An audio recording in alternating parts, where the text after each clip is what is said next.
धम्म सवरकारो अयं भदन्ता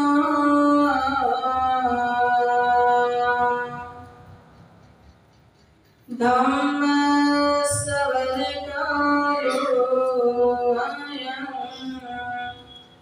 भदन्ता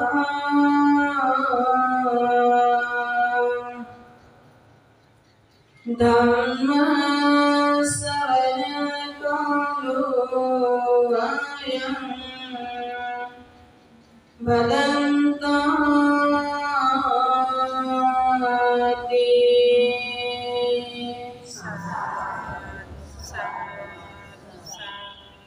हीनं धम्मं न सेवेय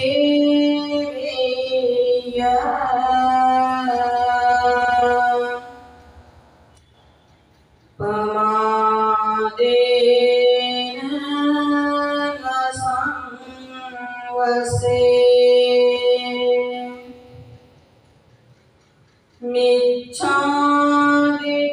मिच्छादित्तेन सेवेय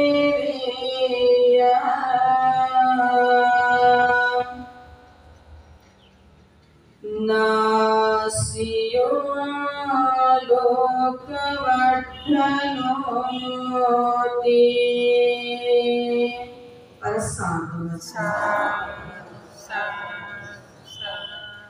संपूर्ण विश्वाला सुख शांतीचा संदेश देणारे, दुःखमुक्तीचा उपदेश देणारे महाकारुणिक सम्यक संबुद्धांना त्रिरत्नांना त्रिवार अभिवादन करते। परमपूज्य बोधिसत्व डॉक्टर बाबासाहेब आंबेडकरांसारख्या संपूर्ण महामानवांच्या विचारांना त्रिवार अभिवादन करते। श्रद्धावृत्ती संपन्न, शील संपन्न आपण जमलेले सर्वच उपासक उपासिका बाल बालिका आपल्या सर्वांच्या प्रती मंगल कामना करते, आशीर्वाद करते।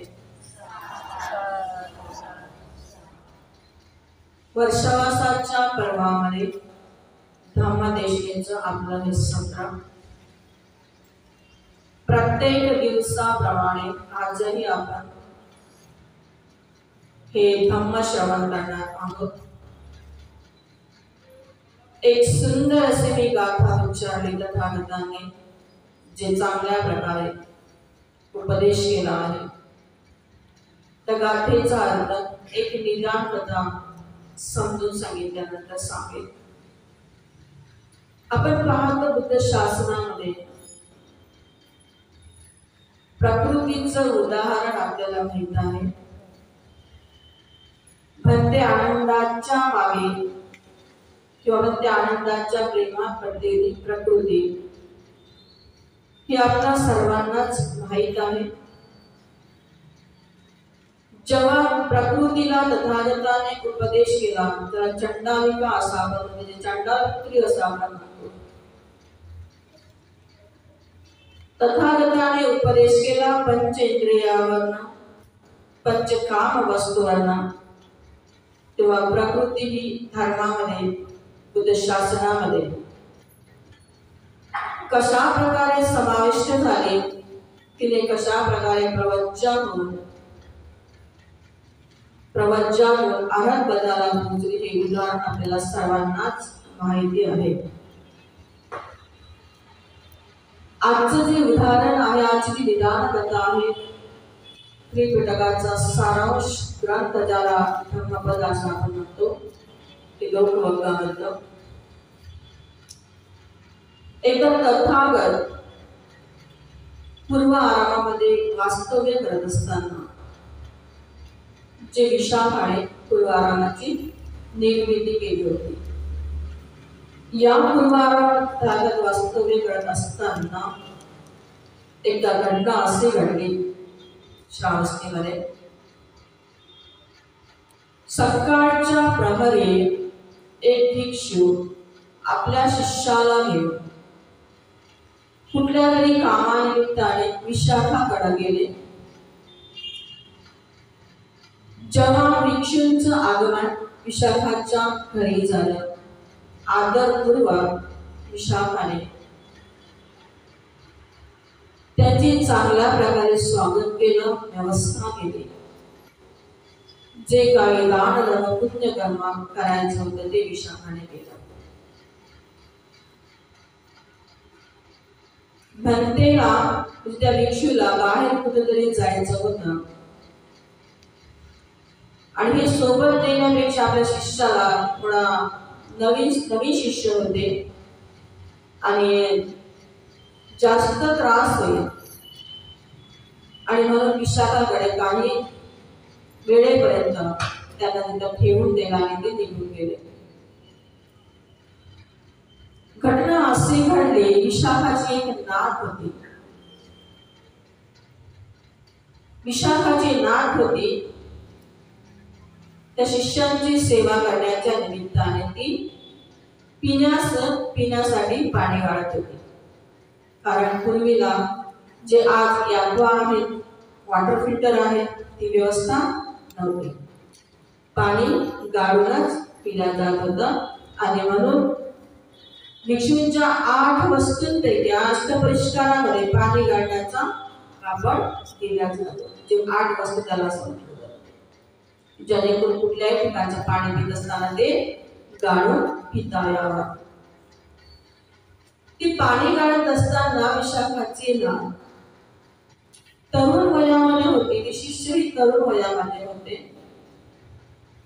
तरुण वयामध्ये असताना ते पाणी गाळत असताना स्वतःचं प्रतिबिंब तिला पाण्यामध्ये तिला पाहिलं आणि स्वतःची विचार करते की मी किती सुंदर आहे. स्वतःचं कारण पाणी स्थिर असल्यामुळे पूर्ण प्रतिबिंब ती आपण पाहू शकते. ते प्रतिबिंब पाहून आपलाच चेहरा पाहून हसायला लागली. हे सगळं होत असताना, हसत असताना जे तरुण शिष्य होते ते सुद्धा तिच्याकडे पाहून असते, किती सुंदर मुलगी आहे, किती सुंदर हसते. जेव्हा विशाखाच्या नातेला ही गोष्ट कळली की हे भिक्षू म्हणजे भंतेचे शिष्य ते माझ्याकडे पाहून हसतात, म्हणून त्यांनी तिला खूप राग आला. रागाच्या प्रकार ते सिरमंडका माझ्याकडे पाहून हसतोस नाही का, सिरमंडका माझ्याकडे पाहून हसतो असं म्हटल्याबरोबर त्या शिष्याला खूप राग आला. लगेच म्हणते तू ही सिरमंडे, तुझ्या आई वडील सिरमंडे, तुझा खानदार सुद्धा सिरमंडा. दोघे सारखेच झाले, दोघे तरुण झाले नाही का. कारण प्रवचन नवीन घेतली होती आणि गुरुने फक्त काही काळापर्यंतच कुठल्या कामानिमित्ताने ते ठेवलं होतं. म्हणजे दोघांपैकी एकही शांत नव्हतं. विशाखाची नात रागात सिरमुंड्या म्हणत होती आणि ते भिक्षू तू सिरमुंडी, तुझं आई वडील सिरमुंडे, सगळे खानदार तुझी सिरमुंडी. असं करता करता ती रडत वडत गेली, आपल्या आजीकडे गेली आणि या सगळ्या प्रकार सांगितला. विशाखा आली, त्या शिष्याला समजून सांगितलं की माझी जे नात मुलगी खरी गोष्ट आहे, कारण सिरमुंडन केलेलंच आहे नाही का ऑलरेडी, त्याच्यात चुकीचं काय आहे हे की नाही. आणि असं पाहून हसतं बरोबर आहे, म्हणजे समजून द्यायचा प्रयत्न केला. मैत्रीपूर्ण वाणीने विशाखाने समजवण्याचा प्रयत्न केला. कोणाला? त्या शिष्याला. त्या जागी तुमच्यासाठी बाई जर असते घराच्या बाहेर म्हणजे जा तुम्ही, तुमचं काम झालं, थांबून दिलं असतं का? नसतं. पण विशाखा बघा, ज्याला निगार माता म्हटलं जाते, भिक्षूंची संघाची धर्म माता तिला म्हटलं जाते. त्या विशाखाने किती सुंदर प्रकारे मैत्रीपूर्ण समजून सांगण्याचा प्रयत्न केला. पण दोघांपैकी एकही शांत व्हायला तरी सुद्धा तयार नव्हते. तेवढ्या त्याचे ते गुरु आले. गुरुला हा प्रकार सांगितला. गुरुनंही त्या शिष्याला खूप समजण्याचा प्रयत्न केला, पण दोघंही शांत व्हायला तयार नव्हते. शेवटी प्रकरण कुठे गेला मग? तथागताकडे. तथागताकडे हे प्रकरण गेल्यानंतर तथागतांनी त्या शिष्याची चर्या बनव. कारण तरुण आहे, स्वभाव धर्म आहे, एखादं रूप पाहून ती आसक्तीची भावना उत्पन्न होणं मनाचा एक स्वभाव धर्म आहे. पण या शिष्यांमध्ये अनंत असे पुण्य कर्म आहे, खूप कुशल कर्म आहे. ज्या कुशल कर्माच्या प्रत्ययाने, पुण्य कर्माच्या प्रत्ययाने बुद्ध शासनामध्ये प्रवचन केले आहे. बस थोडीशी मार्गदर्शनाची गरज आहे हे तथागतांनी दिलं. मग आता एकदम तो उपदेश करता येणारच नाही. मनाला समजवण्यासाठी सर्वांच्या समोर भगवान त्या श्रामदेवाला काय म्हणतात, मग त्या नातीला काय म्हणतात, ईशाकाच्या नातीला म्हणते, बेटा माझ्या भिक्षूला सीर मुंड्या म्हणणं बरोबर नाही. असं म्हटल्याबरोबर त्या शिष्यांना असं वाटलं, माझे शास्ता माझी बाजू घेतात, माझ्या बाजूनं उभे राहतात. आणि मग त्यावेळेस असं म्हटलं, तथागताला वंदन करी ते शिष्य म्हणतात, भगवान तुम्हालाच माझी कदर नाही. माझी अवस्था माझ्या गुरुलाही समजत नाही आणि या कोणाला समजत नाही, पण तुम्हाला माझी अवस्था कळते. तुम्ही माझी बाजू मांडली. तुम्ही काय म्हटलेलं आहे की माझ्या भिक्षूला शिरमुंड्या पुन्हा योग्य नाही. प्रत्यक्ष सम्यक समृद्ध आपली बाजू मांडतायत म्हणून क्रोधित झालेले शिष्य एवढ्या शब्दांनी शांत झाले. कोणत्या शब्दांनी, की माझ्या भिक्षूला श्रीरमंड म्हणणं हे बरोबर नाही. प्रवचन घेतले तर श्रीमुंडन होणारच, पण अशा भाषेत बोलणं तुझं हे योग्य नाही असं ईशाकाच्या नातीला भगवान म्हणाले. मग मन शांत झालं. उपदेश देण्यासाठी मनाची भूमी तथागताने एका शब्दाने तयार केली. बघा बरं, तथागतांची पद्धत किती सुंदर होती धर्मदेशना करण्याची. असं म्हटलं का की तुझं बरोबर नाही, असं झालं तर दुसऱ्या गोष्टी केल्या, डायरेक्ट म्हटलं की नाही माझ्या गोष्टीला असं म्हणणं बरोबर नाही. जेव्हा त्या शब्दांनी शिष्यांचं मन शांत झालं, एकाग्र झालं. कारण मनाचा गुणधर्म आहे, भगवान असं म्हणतात, मन असं आहे, ज्या प्रकारे आपण गरम पाणी जर केलं तर गरम पाण्यामधून वाफा जर निघाल्या तर आपला चेहरा आपण पाहू शकतो का? अशा प्रकारे क्रोधित झालेल्या चित्तामध्ये, संतप्त झालेल्या मनामध्ये कधीही चांगल्या गुणाची आपण उत्पत्ती करू शकत नाही. चांगले गुणधर्म कधीही निर्माण करू शकत नाही. ज्या प्रकारे पाणी थंड असेल, शीतल असेल आणि शांत आणि स्थिर पाणी जर असेल तर आपला चेहरा आपण पाहू शकतो ना. अशा प्रकारे तथागत शांत असलेल्या मनामध्ये, स्थिर झालेल्या मनामध्ये ते कुशल धर्माचं बीज, पुण्य कर्माचं बीज चांगल्या प्रकारे विकसित होण्यास मदत होते. तथागतांनी जेव्हा जाणलं की या शिष्याचं मन आता पूरक असं आहे की जे मी उपदेश करेन ते उपदेश धारण करू शकतो आणि ज्या हेतूने प्रवचन बुद्ध शासनामध्ये घेतले आहे ते प्रवचनाचे समज होऊ शकते. कारण तथागत जाणकार असतं. आपण म्हणतो ना, तथागत केवळ एकाच काळाचे जाणकार असतात का? भूत, भविष्य, वर्तमान काळ, भूतकाळ, वर्तमान काळ, भविष्य काळ, तीनही प्रकारच्या काळाचं ज्ञान तथागतांना असतं. आणि प्रत्येक सत्वाची गती, दुर्गती, सगळ्या प्रकारची क्रिया प्रतिक्रिया, सगळ्या प्रकारचे कर्म जाणण्याची क्षमता तथागताकडे असते आणि म्हणूनच त्यांना तथागत असं म्हटलं जातं. भगवान म्हणतो आपण. भगवानचा अर्थ काय होतो? भक्तदोष, भक्तदोष, भक्तमोह, भक्तलोह इति भगवा. ज्यांनी लोभाला भग्न केला आहे, ज्यांनी द्वेषाला भग्न केला आहे, ज्यांनी मोहाला भग्न केला आहे, जे सगळ्या प्रकारच्या वासनेतून, ज्या वासनेचे तुकडे करून करून मुक्त झाले आहे, निर्लिप्त झाले असे ते भगवान. भगवंताने जेव्हा जाणले की आता शिष्याचं चित्त जे आहे पूरक आहे की ते धर्मोपदेश करेल ते समजेल. आणि म्हणून तथागतांनी त्या शिष्याला अनुसरून कशाचा उपदेश केला? पंचकाम वस्तूंचा उपदेश केला. पंचकाम वस्तू कुठल्या आहेत? पंचकाम वस्तू कुठल्या आहेत? रूप, गंध, रस, शब्द आणि स्पर्श, ज्याला आपण पंचेंद्रियांच्या आधारे पंचेंद्रियांचे विषय ज्याला सांगतो. पंचेंद्रियांच्या द्वारे पंचकाम गुण वस्तूंच्यामुळे व्यक्ती कसा आसक्त होतो. ज्या प्रकारे त्यामध्ये पहिली वस्तू आपण पाहतो डोळे. डोळ्याने काय पाहतो आपण? रूप पाहतो.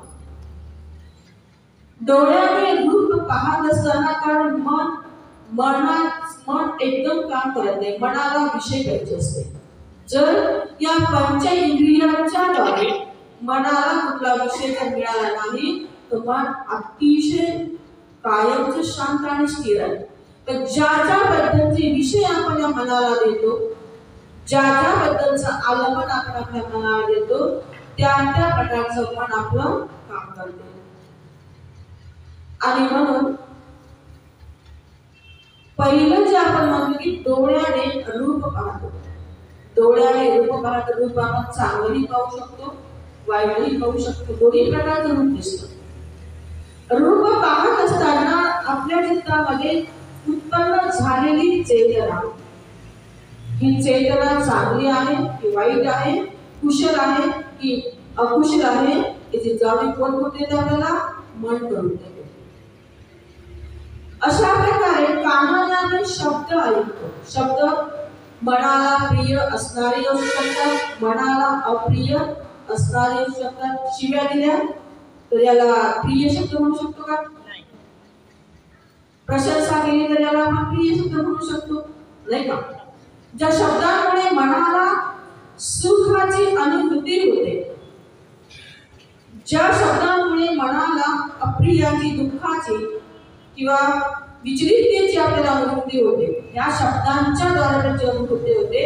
अशा प्रकारे कानाने जे शब्द आपण ऐकतो त्या शब्दांच्या द्वारे आपल्या मनावर, आपल्या चेतनेवर त्याचा काय पडतो?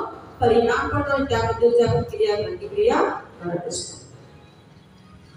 तर नाकाने आपण गंध घेतो, सुगंध, दुर्गंध घेतो. चांगला सुगंधाला हा किती सुंदर सुगंध आहे, नाही? रमणीय असा सुगंध आहे, मनमोहक सुगंध आहे.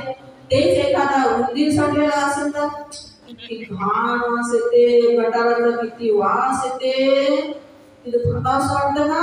नाही. अशा प्रकारे नाकाने जे आपण गंध, सुगंध किंवा दुर्गंध घेतो याची अनुभूती आपल्याला होते. याचाही परिणाम आपल्या मन मस्तिष्कावर, चेतनेवर पडतो. त्याच्यानंतर आपण जी जीभ आहे आपली, जेवण करत असताना आपल्याला नेहमी कशाची सोय पाहिजे? कसे अन्न कसं पाहिजे आपल्याला? आहार कसं पाहिजे? चविष्ट पाहिजे, रुचकर पाहिजे. भाजीला मीठच नाही घालणार, चटणीच कमी झाली, तिखटच कमी झालं, आपली नेहमीच असं जर कारण लगेच जीभ सांगते नाही, हे बरोबर नाही, हे आणखी मीठ पाहिजे होतं, आणखी तिखट पाहिजे होतं, आणखी गोड पाहिजे होतं, आणखी आंबट पाहिजे होतं. हे सगळ्या प्रकारची जाणीव करून देते आपल्याला जीभ जे रस टाकतो, जे आपल्याला आवडणारा किंवा न आवडणारा, याचा सगळ्या प्रकारचा परिणाम जो आहे आपल्या मस्तिष्कावर, चेतनेवर होतो. त्यानंतर आपलं जे शरीर आहे, शरीराच्या माध्यमातून शरीराने जे स्पर्श आपण करतो, नाही का? आवडत्या व्यक्तीचा स्पर्श हवा वास वाटतो आणि एखाद्या रोगीचा दिसला तर मला इन्फेक्शन दूर हो, नाही का? लगेच दूर जातो, इन्फेक्शन व्हायला नको म्हणून, नाही का? तर अशा प्रकारे शरीराच्या द्वारे जर स्पर्श करतो, असे हे पंच इंद्रिय आणि पंच इंद्रिय ज्याला पंचकाम गुण वस्तू म्हणतात. याचा स्वभाव धर्म जर नाही समजला तर व्यक्ती आसक्तीमध्ये पडतो, भावनेच्या भरामध्ये वाहून जातो, नको त्या उचापती सुद्धा जीवनामध्ये करतो. जर या पंचकाम वस्तूचा, पंचेंद्रियाचा खरा स्वभाव जर समजला तर व्यक्ती अनासक्त होतो, केवळ निमित्ता म्हणून ग्रहण करतो आणि दुःखमुक्त होऊ शकतो. पण या शिष्याने ज्या प्रकारे त्या विशाखाच्या नातीला पाहून हास्य केलं होतं, ते हास्य अनासक्त होतं का? नाही. ते पंचकाम गुण युक्त असं हास्य होतं की ज्याच्यामुळे एक प्रकारे भिक्षूच्या जीवनाला अशोभनीय कृत्य होतं आणि दुःखात काढणारं कृत्य होतं, नियमभंग करणारं ते कृत्य होतं, नाही का? त्याच ठिकाणी त्या मुलीला पाहून असणारा एखादा सामान्य मुलगा जर असता तर एक ती गोष्ट बिलकुल नॉर्मल घेतला गेली असती, कॉमन घेतली असती. परंतु ती गोष्ट कॉमन होती का, नॉर्मल होती का? बुद्ध शासनाला अभिप्रेत अशी गोष्ट होती का? नाही. विनयाला अनुसून अशी गोष्ट होती का? नाही. आणि अशा प्रकारे त्या दोघांचाही जे वाद झाला त्याच्यामध्ये दोघांपैकी एक तरी शून्य होता का? दोघंही सारखेच झाले. वस्त्र जरी वेगवेगळे होते, छत्र जरी वेगवेगळं होतं, पण अभ्यास त्यामुळे दोघांनाही अजिबात नव्हता. दोघांपैकी एकही शांत जर नसेल तर भांडण कसं मिटेल, नाही का? म्हणून तथागताने जसंही त्या श्रावणीला जसं शिष्याला बघितलं, पहिल्या एका शब्दाने शांत केलं की माझ्या भिक्षूला सीलमुंडा म्हणणं योग्य नाही, नाही का? एका अर्थात तिचं पण चुकलं होतं का, त्या मुलीचं पण चुकलं होतं. चुकलं असं होतं की एक काशा वस्त्र अंगावर असताना जरी ते चुकलं असताना पण आदरपूर्ती भाषा नव्हती, डायरेक्ट सीलमुंडा म्हटल्यानंतर तर अशा प्रकारे चुकी दोघांची होती, दोघांनाही बोध नव्हता. तर तथागताने जेव्हा या पंचकाम वस्तूचा उपदेश केला तेव्हा ते शिष्य स्वतःच्या कृत्याची त्यांना लज्जा वाटली. बघा, ज्या दिवशी मनुष्याला स्वतःच्या कुकृत्याची लज्जा निर्माण होते त्या क्षणाला तो मनुष्य स्वतः बदलतो. त्याला बदलण्यासाठी कधीही उपदेश करावा लागतो, तो बदलतो. म्हणून तथागताला लज्जाशील असणं हा मनुष्यामधला अतिशय सुंदर गुण आहे. शीलाच्या प्रती लज्जाशील आपला गुण असणे कसा सुंदर गुण आहे. तो एक प्रकारे सिल्वान लोकांचा जो अलंकारासारखा गुण आहे. अशा प्रकारे पंचकाम गुणवस्तूमुळे जीवन कसं उद्ध्वस्त होतं, भिक्षुत्व कसं नष्ट होतं, दुःखामध्ये कशा प्रकारे व्यक्ती पडतो, व्यक्तीचं मन कसं अस्थिर होतं आणि त्याचं संसरण जन्ममृत्यूचं कसं वाढत जातं, असा प्रकारचा उपदेश करत असताना तथागतांनी ही गाथा उच्चारली. कोणती? हीन धम्म न सेवेय. मनुष्याने हीन धर्माचं सेवन करू नये. हीन म्हणजे असे धर्म की जे सेवन केल्याने मनुष्याचं अस्तित्वच नष्ट होते, मनुष्याचं शील भंग होते, मनुष्यामधलं मनुष्यत्व नष्ट होते. असे हीन धर्माला मनुष्याने कधीही धारण करू नये. हीन धम्म न सेवेय. प्रमादेन न सांगणे. प्रमादामध्ये कधीही माणसाने पडू नये. प्रमाद म्हणजे आळस. आळसाचा मनुष्याने जितक्या लवकर झाला तितक्या लवकर त्याग केला पाहिजे. प्रमादामुळेच व्यक्ती हीन धर्माला धारण करतो. आळसामुळेच व्यक्ती वाईट धर्माला कुकृत्याच्या आहारी जातो. उत्साह जर असेल तर तू जाणू शकतो, पण उत्साह जर नसेल होतीच आहे, चालतीच आहे, जाऊ द्या, नाही का? अशा प्रकारे तथागत म्हणतात आळसाला, प्रमादाला व्यक्तीने लवकर त्यागलं पाहिजे, ते धारण करू नये. मिथ्या दृष्टीला मनुष्यानं त्यागलं पाहिजे.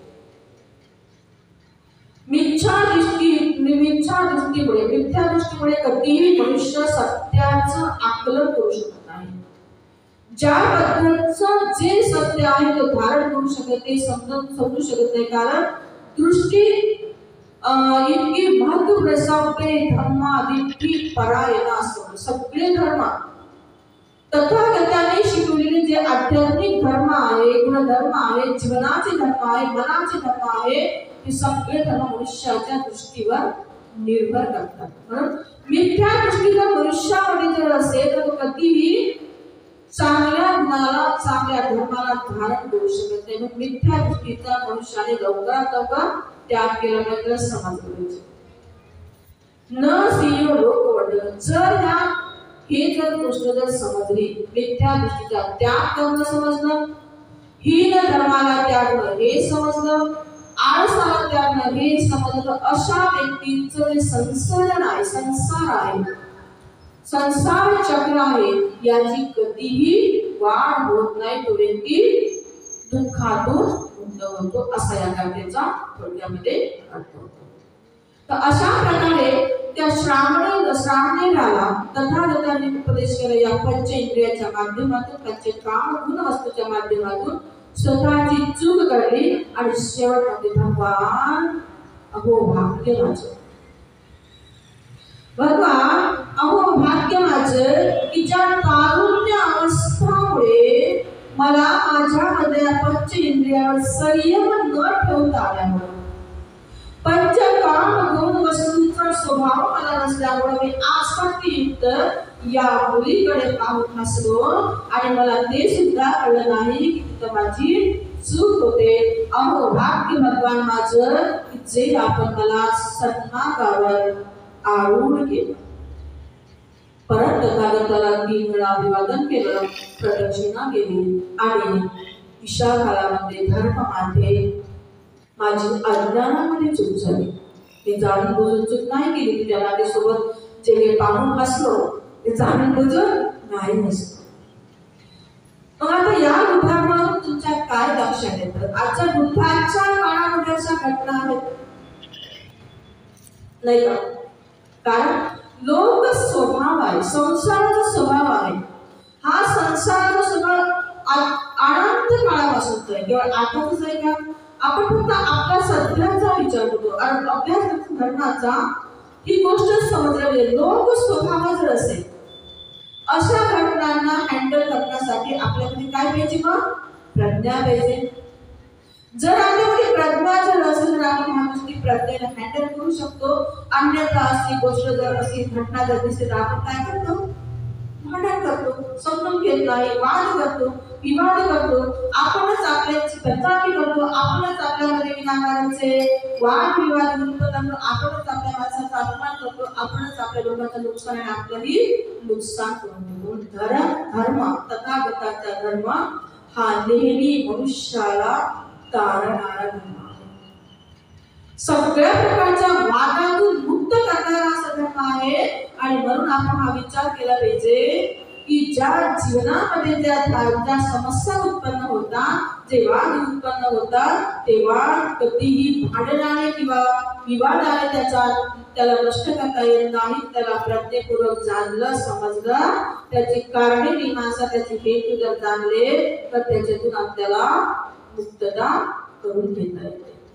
अशा प्रकारे आजचा हा उपदेश. तर आपण या ठिकाणी थांबू.